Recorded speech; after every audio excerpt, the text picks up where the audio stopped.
Kumusta kayong lahat? Hiyori nga pala ng Wano Kuni anime.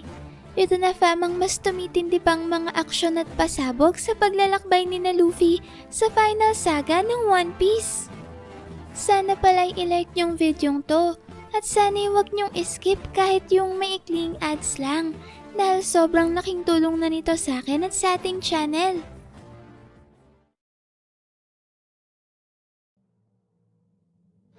Unahin na natin ang cover story fam, kung saan matagumpay na ngang napigilan ni Yamato si Husu sa pamamagitan ng pagpapakawala nito ng isang malakas na Thunder Bagwa na mabilis ngang nakapagpabagsak sa pinakamalakas na miyembro ng Tobiropo.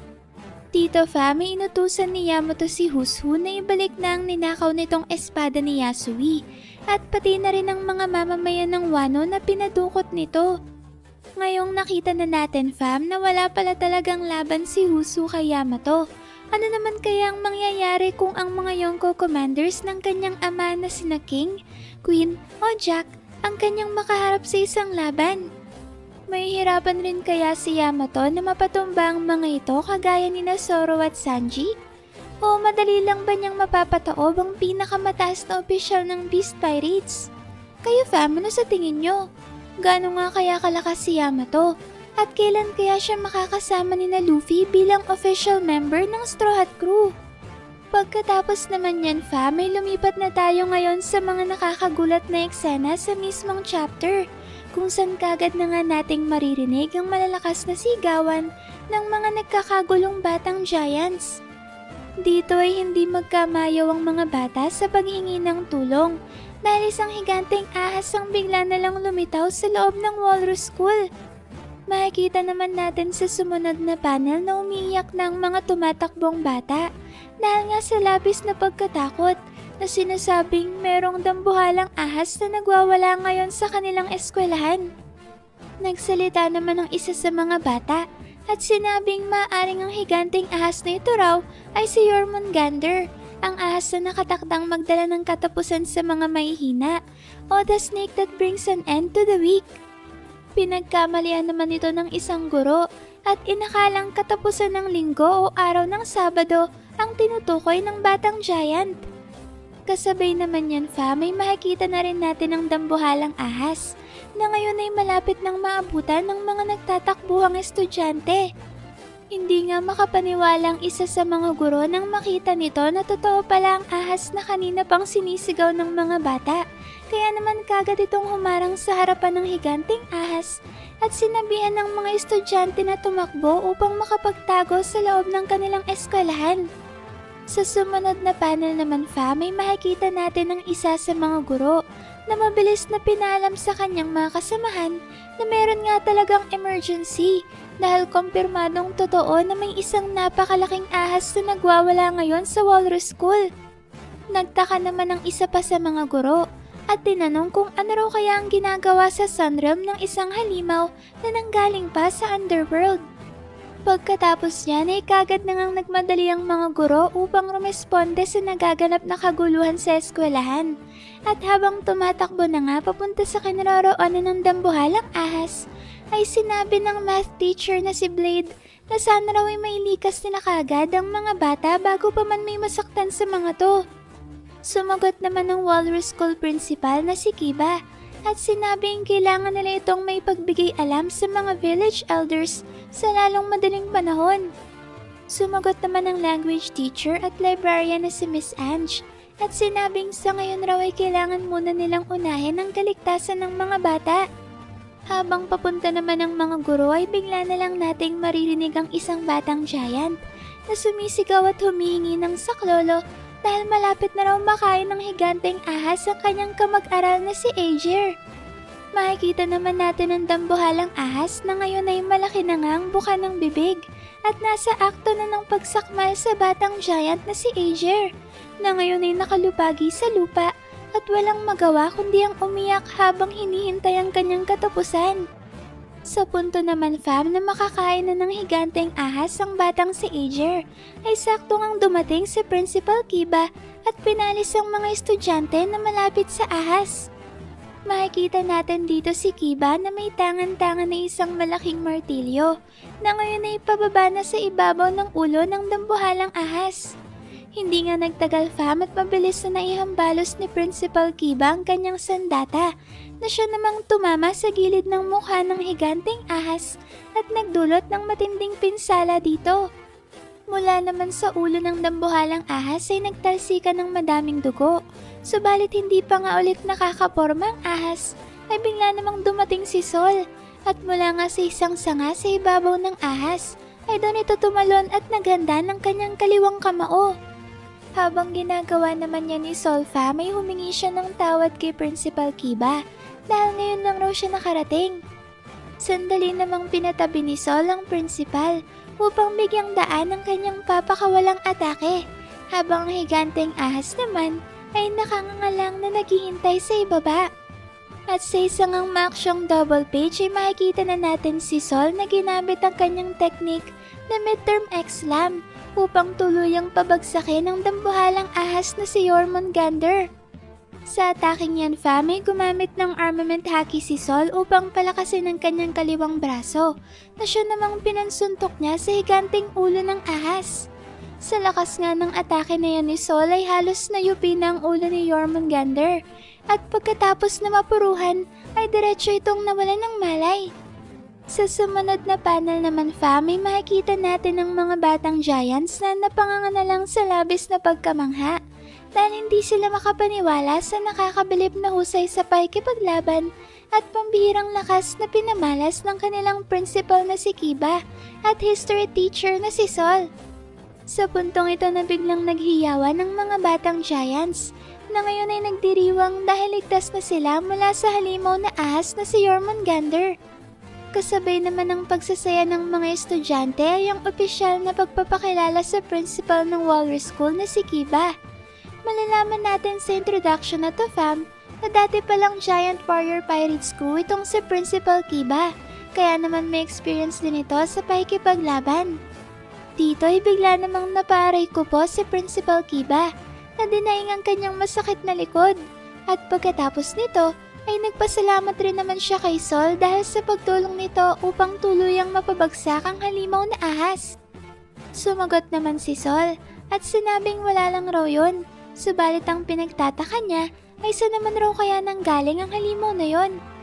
Nagpatuloy naman sa pagdiriwang ang mga batang giants na sinasabing hindi raw nila akalain na isa palang dating mandirigma itong si Principal Kiba. Sinabi naman ng isa sa mga ito na totoo raw palang napapabalita na talagang napakalakas ni Sol.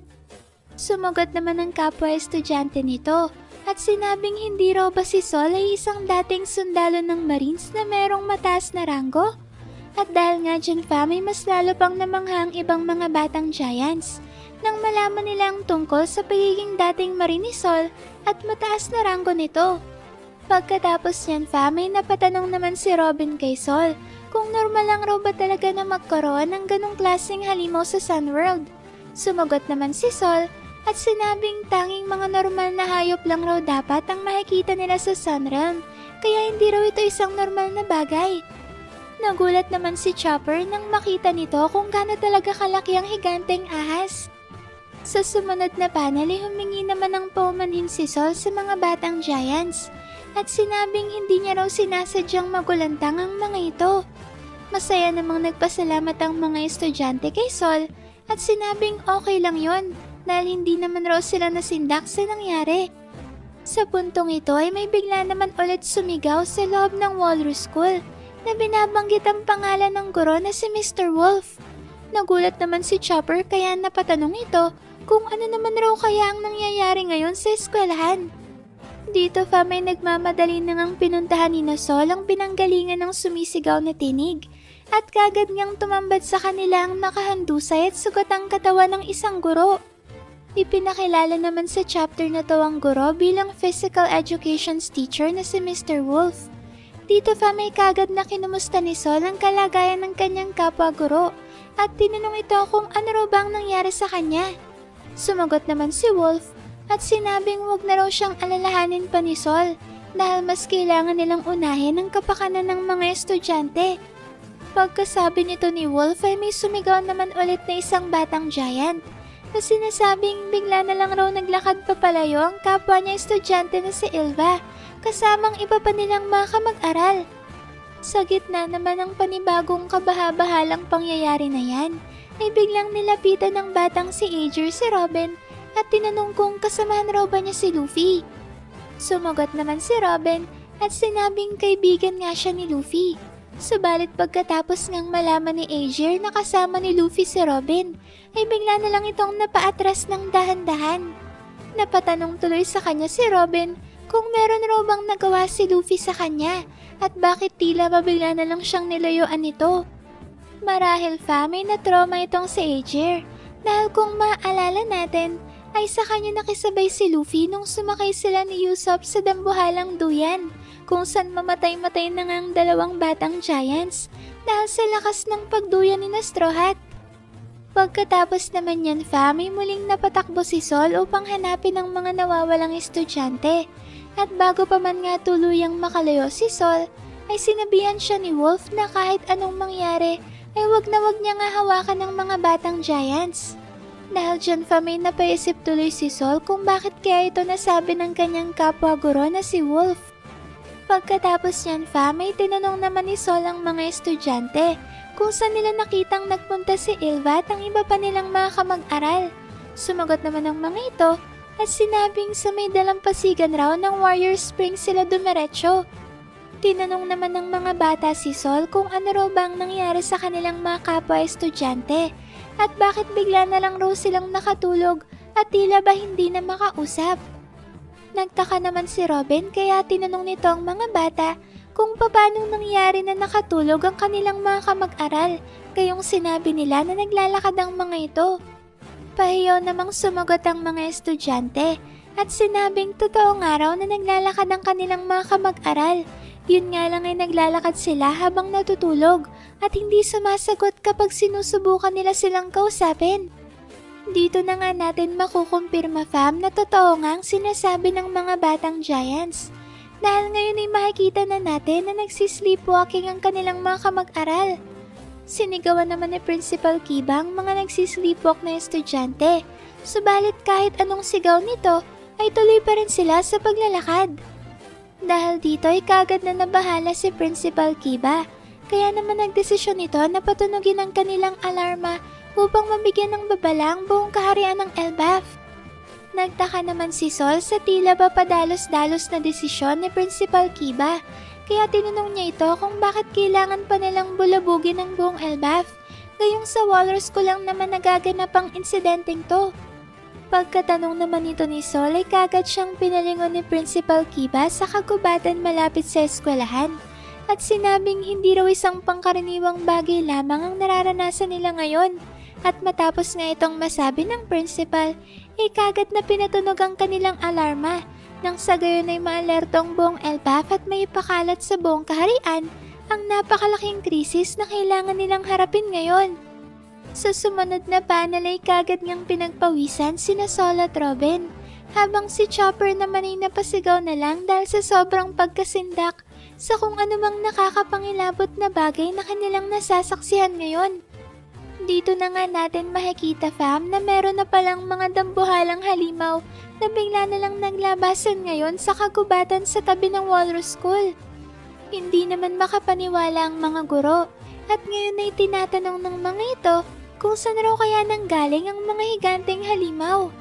Tinanong naman ni Principal Kiba si Sol at sinabing hindi raw ba abnormal talaga at hindi pangkaraniwan ang nangyayari ngayon sa Elbaf.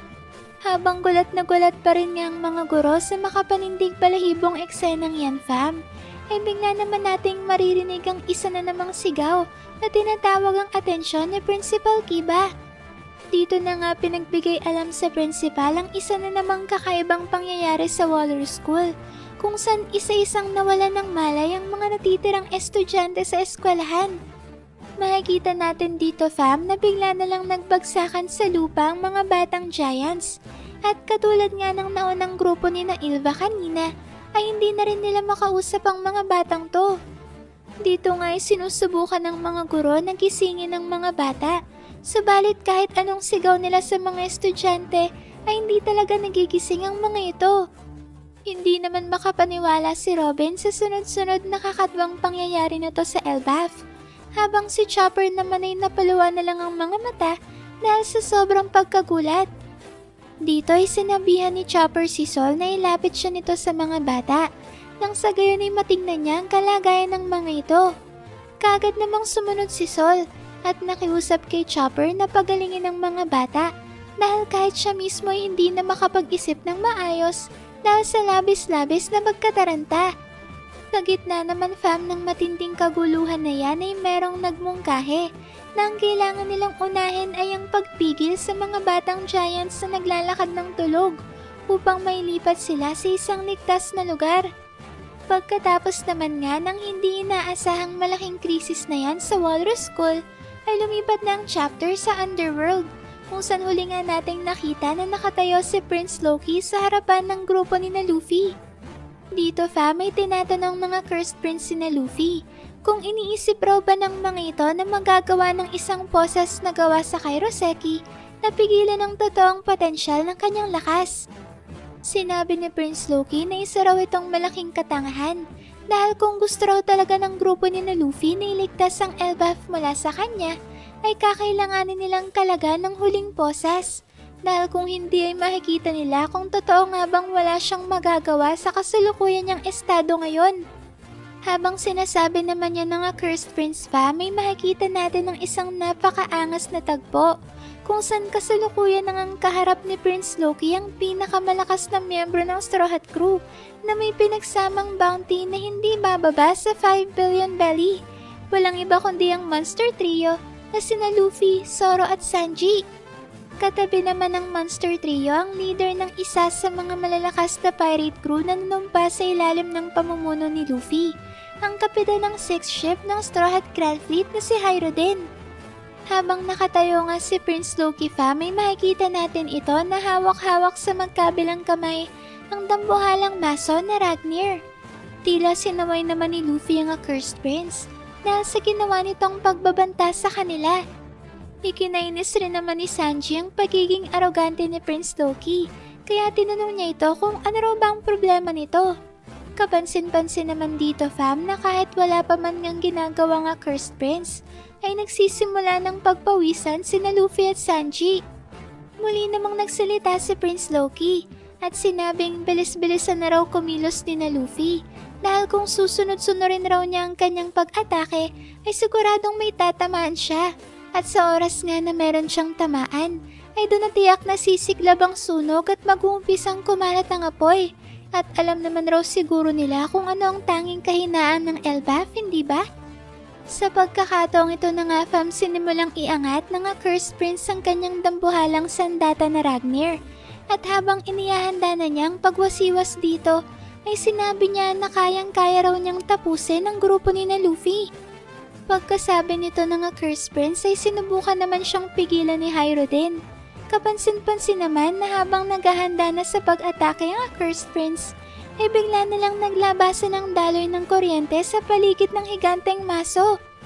At sa isa na naman ngang napakalupit na double page fam, ay makikita natin si Prince Loki na tuluyan nang inihampas ng buong persang dambuhalang Ragnir na siya namang tumama sa isang bahagi ng Adam Tree. Dito fam ay muling naglabasan ng mas malalaking daloy ng kuryente mula sa lugar kung saan tumamang dambuhalang maso. Alam niyo fam, mukhang ang Accursed Prince lang ang may kakayahang makabuhat at makagamit ng espesyal na sandatang to. Kasi pansinin niyo to. Alam naman ng Elbaf kung gaano kalaki ang panganib kung sakaling mapasa kamay muli ni Prince Loki ang Ragnir. Subalit sa kabila nga nun, ay naiwan pa rin ang higanteng maso na ito sa kanyang tabi. Dahil dyan fa, may malaki ang posibilidad na kagaya ng Mjolnir ni Thor sa Norse mythology, ay may mga piling individual lang na maaaring makabuhat ng espesyal na sandatang to. Kaya siguro kahit anong pagpipilit na gawin ng mga giants sa Elbaf, ay wala talaga silang magawa para mabuhat ang Ragnir at mailayo ito sa tabi ng Accursed Prince. Habang nagaganap naman ang nakakamanghang pagpapamalas ni Prince Loki ng kanyang pambihirang lakas, ay makikita na rin natin ang reaksyon ng Monster Trio kung saan nanatili lang nakalmado si Zoro at tila patahimik lang nitong inoobserbahan ng mga kinikilos ng Accursed Prince. Labis namang nagulat si Luffy at dito'y makikita natin siyang napanganga dahil nga sa hindi pangkaraniwang atake na ito ni Prince Loki. Katulad naman ni Zoroy na natili ring tahimik si Sanji, habang sina Hyro din naman at ang iba pang miyembro ng Giant Warrior Pirates crew ay tila ba labis na nasindak sa kakaibang atake na ito ng Accursed Prince. Mapapansin naman natin ang biglang pagkulog sa kalangitan at ang paglabas ng kidlat mula sa itim na ulap.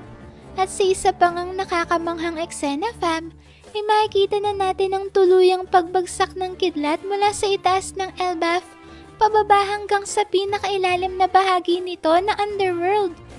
Habang tinatahak naman ng dambuhalang kidlat na ito ang direksyon papuntang underworld, ay nagawa rin itong matamaan ng ilang bahagi ng Sunrealm. Mukhang ang paghambalos ni Prince Loki sa Adam Tree gamit ang Ragnir ang siyang tumawag at nagpabagsak ng napakalaking kidlat na ito pababa sa Elbaf. Kung ihahambing natin ang laki ng kidlat na ito sa Elbaf, ay lalabas na kasing laki na nito ang isang malaking sanga ng Adam Tree na katumbas naman ng isang bayan sa Warland, katulad ng nakita nating naputol na bayan ng Hogen sa nakaraang chapter. Makikita naman natin sa sumunod na panel, fam, na kaagad ngang pinagsimula ng sunog ang mga parte ng higanting kidlat na tumama sa Sunrealm. Mabilis namang nataranta ang mga mamamayan ng Western Village at tila ba hindi sila makapaniwala na may bigla na lang bumagsak na kidlat mula sa kalangitan. Meron namang nagkulat kay Elder Jarul na may nagsimula raw na malaking sunog sa timog na bahagi ng Elbaf. Pinunto naman ng isa pang giant na bago pa nga raw bumagsak ang kidlat ay narinig muna nilang tumunog ang babala na nanggagaling sa Walrus School. Dito na nga mas lalong nagpanik ang mga giants at nagmadaling maapula ang apoy upang mapigilan ang pagkalat nito. Grabe fam, ibang klase rin talaga ang kakayahan nito ng Ragnir ni Prince Loki at sa isang hampas pa lang ay ganito kalaking pinsala na agad ang nagawa niya sa Elbaf. Dahil dyan ay mapapaisip ka tuloy kung paano kaya talaga nangyari ang laban sa pagitan ng Accursed Prince at ni Shanks. Lalo na't sa puntong ito ng Elbaf Arc ay hindi pa rin natin nakikita kung ano ba talagang taglay ng Mythical Devil Fruit ni Prince Loki na siya namang tinuturing na kayamanan na pinapamana sa royal family ng Warland. So kung ngayon pa lang ay ganito nakalakas ang Accursed Prince, paano pa kaya kung ang parehong Ragnir at Devil Fruit ability na ang kanyang gamitin para labanan sina Luffy? Tsaka ano kayang dahilan at bakit tinakpan ng Elbaf ang mga mata ni Prince Loki? May kinalaman kaya ito sa kanyang taglay na Devil Fruit? Kaya siguro kahit wala ng poses ang kanyang mga kamay ay hindi pa rin niya tinatanggal ang kanyang piring dahil hindi pa rin naman niya magagamit ang kanyang espesyal na kakayahan. At ngayon nga fam na may kaunti na tayong ideya kung gaano talaga kalakas si Prince Loki, ay mas lalo namang nakakamanghang nagawa ni Shanks na pagpapabagsak sa kanya. Not to mention na 6 na taon nang nakakaraan nung tinalo niya ang Accursed Prince, kaya naman siguradong mas lalo pang lumakas si Shanks ngayon. Grabe, sana ipakita sa atin ni Oda ang flashback ng naging laban ni na Shanks at Prince Loki para naman makita rin natin sa isang totoong laban si Red Hair. Siguro naman ay hindi lang isang atake ang ginamit ni Shanks para mapabagsak ang Accursed Prince dahil hindi hamak na mas malakas naman si Prince Loki kumpara kay Eustace Kid. Kayo ba fam, ano sa tingin nyo? Excited na rin ba kayong makita ang salpukan ni Shanks at ng Accursed Prince? At ano naman kaya ang nangyari kay Kid? Sa pagpapatuloy naman ng chapter ay bumalik na ulit ang eksena sa Walrus School. Dito fam ay nauutal-utal pang pinalam ni Ange kina Principal Kiba at Sol na nakikilala niya ang mga dambuhalang halimaw na bigla nilang naglabasan ngayon sa kagubatan malapit sa kanilang paaralan. Sinabi ni Ange na kaninang umaga nga lang raw niya nakita ang mga higanteng halimaw na to. At pagkasabi naman niya ni Ange ay kagad na nagsimula ang isang flashback kung saan isa-isang pinapakita ng mga batang giants ang kanya-kanyang mga drawing.